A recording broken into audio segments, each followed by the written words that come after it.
Hey everyone, and welcome to this explainer. Today we're going to dive headfirst into the invisible, incredibly dynamic world of atoms. Have you ever just stopped and wondered what's actually happening when a piece of iron rusts, or when wood burns, or when you mix two perfectly clear liquids together and boom, they suddenly turn bright yellow? Well, in this explainer, we're going to shrink ourselves right down to the atomic level. We're going to see exactly how matter breaks apart, rearranges itself, and builds quite literally everything around us. Let's get into it. All right, so here is our roadmap for mastering this topic today. 1. Spotting a chemical reaction. 2. Writing and balancing equations. 3. Combination and decomposition reactions. 4. Displacement and double displacement. 5. Oxidation and reduction. And finally, 6. The everyday effects of oxidation. Okay, part 1. Spotting a chemical reaction. Before we start writing down the complex math of chemistry, we kind of need to act like detectives, right? We have to look for the physical clues that a chemical reaction has actually taken place. So imagine taking a small strip of magnesium ribbon. This is activity 1.1. Let's say you hold it with a pair of tongs and light it right over a burner. Something super dramatic happens. It doesn't just, melt. It burns with this absolutely dazzling bright white flame. And when that flame dies down, the original shiny metal ribbon, it's completely gone. In its place on the glass is a brand new white ash. That white powder is called magnesium oxide. Seeing that dazzling flame and the creation of an entirely new substance, those are massive clues that a chemical change just went down. Now, that dazzling flame is just one example. What are some other clues we can look out for? Well, if we mix a clear solution of lead nitrate with potassium iodide, like in activity 1.2, we witness this sudden, striking change in color as a brand new, solid precipitate forms out of nowhere. Or think about activity 1.3. Let's drop a few zinc granules into a flask of dilute acid. If you were to put a magnifying glass right up against those granules, you'd literally see bubbles rapidly forming around them. That's the evolution of hydrogen gas. And if you physically touch the bottom of that glass flask, you'd feel that it actually got hot. So a change in temperature, a change in color, the evolution of a gas, or a change in physical state, these sensory changes are your absolute proof that old atomic bonds have broken and new ones have formed. Moving right along to part 2, writing and balancing equations. So, now that we've actually spotted a reaction, we need an efficient way to write down let's call it the police report of exactly what happened to those atoms. We could write out a really clunky sentence, like, when a magnesium ribbon is burnt in oxygen, it gets converted to magnesium oxide. But honestly, the simpler way is a word equation. Magnesium plus oxygen, then an arrow pointing to magnesium oxide. The stuff undergoing the change on the left, those are your reactants. The new stuff on the right, that's your product. But chemists, we like to be even more efficient than that. We translate those words into symbols to create a skeletal equation. Mg plus O2 yields MgO. It's sleek, it's fast, and it tells us exactly which atoms are playing the game. But hold on, there's a little catch with our skeletal equation here. Look closely at Mg plus O2 yields MgO. We have 2 oxygen atoms on the left side, but only 1 on the right. Did an oxygen atom just vanish into thin air? No way. Remember the law of conservation of mass. Mass can neither be created nor destroyed in a chemical reaction. Think of it like baking. You literally can't bake a 2-kilogram cake if you only start with 1 kilogram of ingredients. The total mass of the reactants absolutely must equal the total mass of the products. Because of that, both sides of our chemical equation must perfectly balance out, just like a set of scales. Let's look at a slightly trickier example to see this in action. Iron reacting with water to form iron oxide and hydrogen gas.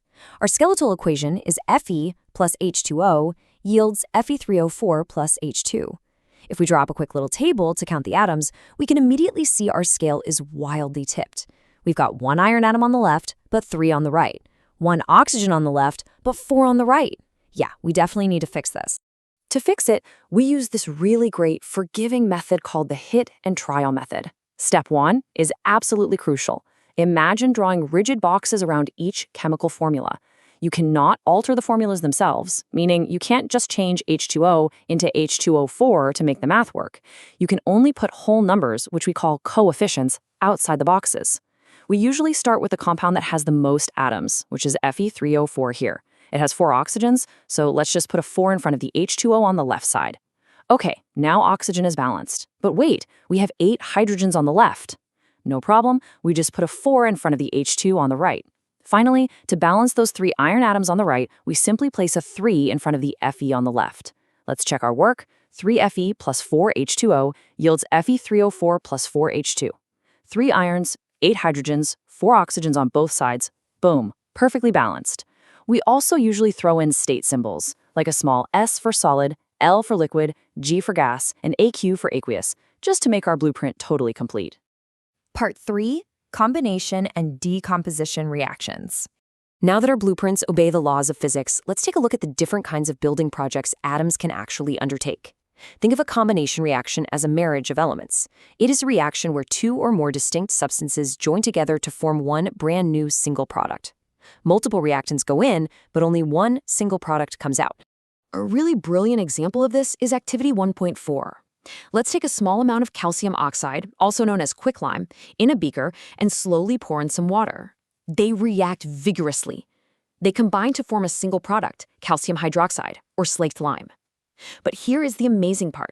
If you touch the side of that beaker, it feels incredibly hot. Because a massive amount of heat is released right along with the product, we call this an exothermic reaction.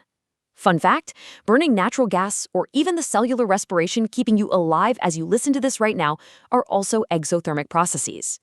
Okay, now let's flip the script entirely. A decomposition reaction is the exact opposite of combination. It is a breakdown. Instead of a marriage, it's a divorce. You start with a single reactant, and it literally breaks apart into 2 or more simpler products. But unlike combination reactions that often release heat into the world, breaking bonds requires an input of energy. You have to force them apart. When that required energy comes from heating the substance, we call it thermal decomposition. In activity 1.5, if we heat these beautiful green ferrous sulfate crystals in a boiling tube, they actually lose their water and break down. You will literally see the green color change, and you'll be able to smell this characteristic sharp odor of burning sulfur as sulfur dioxide gas is released. In activity 1.6, heating lead nitrate powder gives us another dramatic visual, the rapid emission of thick brown fumes, which is nitrogen dioxide gas escaping. But hey, heat isn't the only way to tear atoms apart. Light and electricity do the trick too.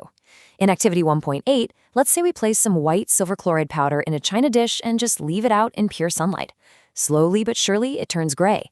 The sunlight is literally decomposing the compound into gray silver metal and chlorine gas.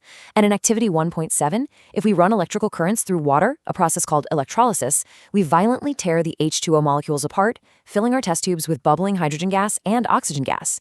And interestingly, because water is H2O, you will always collect exactly double the amount of hydrogen gas compared to oxygen. Pretty cool, right?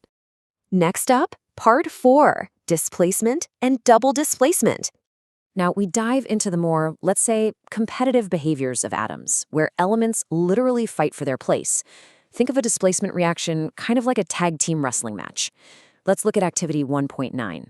We take bright, shiny iron nails and drop them into a test tube filled with vibrant blue copper sulfate solution. If we just wait 20 minutes, something magical happens. Iron is a much more reactive metal than copper. So the iron aggressively steps in and displaces, it kicks out, the copper from the solution. Because of this, the beautiful blue solution fades to a pale green iron sulfate. And if you pull the nail out, you'll see it is now completely coated in a thick, brownish layer of the displaced copper metal. Now, if a displacement reaction is a wrestling match, a double displacement reaction is more like a well-choreographed dance. It's where 2 pairs of dancers gracefully swap partners on the dance floor to form entirely new pairs. Technically speaking, it's a reaction where there is a mutual exchange of ions between the reactants. Let's see this dance in action in activity 1.10. We take 2 perfectly clear liquid solutions, barium chloride and sodium sulfate. The exact moment you mix them together, the barium ions and the sulfate ions immediately find each other, swap partners, and lock together. They form barium sulfate. But barium sulfate doesn't dissolve in water, so it instantly turns the solution cloudy, forming the solid white substance that just drops right to the bottom. Any reaction that produces this kind of insoluble solid is called a precipitation reaction. Part 5, oxidation and reduction. This final reaction type revolves entirely around the silent, almost invisible transfer of oxygen and hydrogen atoms. And the rules here are surprisingly simple. If a substance gains oxygen during a reaction, we say it has been oxidized. For example, in activity 1.11, if you heat shiny brown copper powder in a china dish, the surface quickly gets coated with a black substance. That black stuff is copper oxide. The copper gained oxygen from the air, so it was oxidized. On the flip side, if a substance loses oxygen during a reaction, we say it has been reduced. Reduction is literally just the reverse of oxidation. But here is the absolutely crucial point.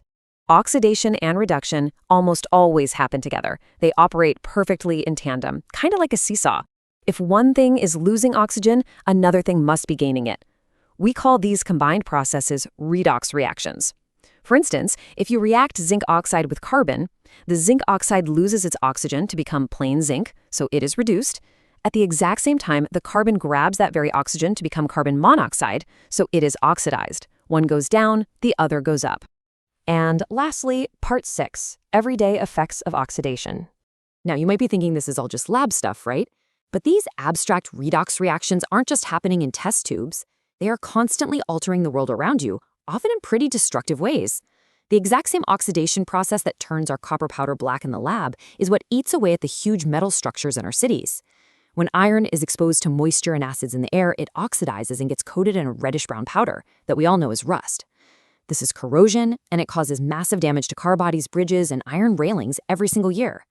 And it's not just metals. Have you ever opened a really old bag of potato chips and noticed they smell absolutely terrible and taste even worse? That is rancidity. The fats and oils in the food have slowly reacted with oxygen over time, breaking down and spoiling. We are quite literally surrounded by the slow, steady chemical decay. So, I'll leave you with a final thought. Knowing what you know right now about how atoms combine, displace, and oxidize, how might you use this incredible chemical blueprint to protect our bridges from rusting or keep our food from going rancid? Keep observing, keep questioning, and I'll catch you in the next explainer. All right, let's jump right into this masterclass.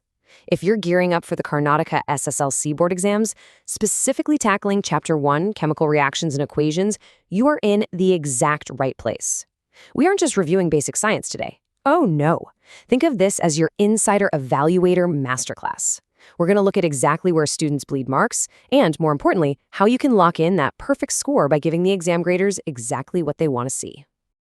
It's literally the most frustrating feeling, right? You memorize the formulas, you know the chemical products. You walk out of that exam hall feeling like a genius, but the examiner still hits you with a 0 or a measly half mark. Well, today, we're going to uncover why that happens. We are diving deep into the official key answers and evaluation schemes to expose those hidden mark traps. So here's our official evaluator's blueprint for today. We'll be tackling equation balancing traps, cracking the color change code, navigating displacement and redox traps, and finally, securing everyday chemistry marks. Kicking things off with Section 1, Equation Balancing Traps. Listen, you absolutely cannot afford to lose your first half mark right out of the gate here. Imagine writing out an equation where magnesium plus hydrochloric acid gives magnesium chloride and hydrogen. Scientifically, sure, the components are correct, but the 2022 key answers tell a completely different story for your score. If you rush and forget that 2 coefficient to balance the HCl, or if you completely skip the physical states like S for solid or G for gas, the evaluator is going to dock your points instantly. You have to start treating every single equation like a strict checklist. You know the law of conservation of mass means you have to balance the atoms, but the evaluator is specifically hunting for physical states, solid, liquid, gas, aqueous, and reaction conditions. Like, if you heated the reaction, did you draw that little triangle heat symbol on the arrow? If you don't write these details, you are literally just leaving easy marks on the table. Moving right along to Section 2, the color change code. This is exactly how we dominate those sneaky 1-mark multiple choice questions. Let's look at a trap straight from the latest 2025-26 model paper. You got a question about a Y solution reacting with potassium iodide, and it tells you it forms a yellow precipitate. You've got to know instantly that when potassium iodide reacts with lead nitrate, it forms lead iodide. And lead iodide is that distinct yellow precipitate. Mix up your reaction products here and you fall right into the trap.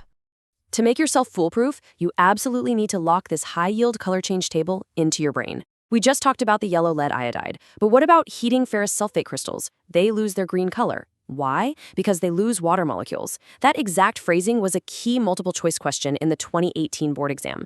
And you definitely can't forget the classic evaluator favorite.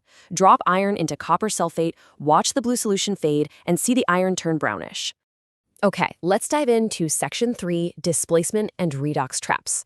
This is all about cracking those high-value 2-mark and 3-mark application questions. That iron and copper sulfate activity we just mentioned, it is a massive evaluator favorite. You take an iron nail, dip it into a blue copper sulfate solution, and as iron displaces the copper, the nail turns brownish while the blue solution fades. They aren't just going to ask you what happens, they want you to fully explain it and write the perfect equation.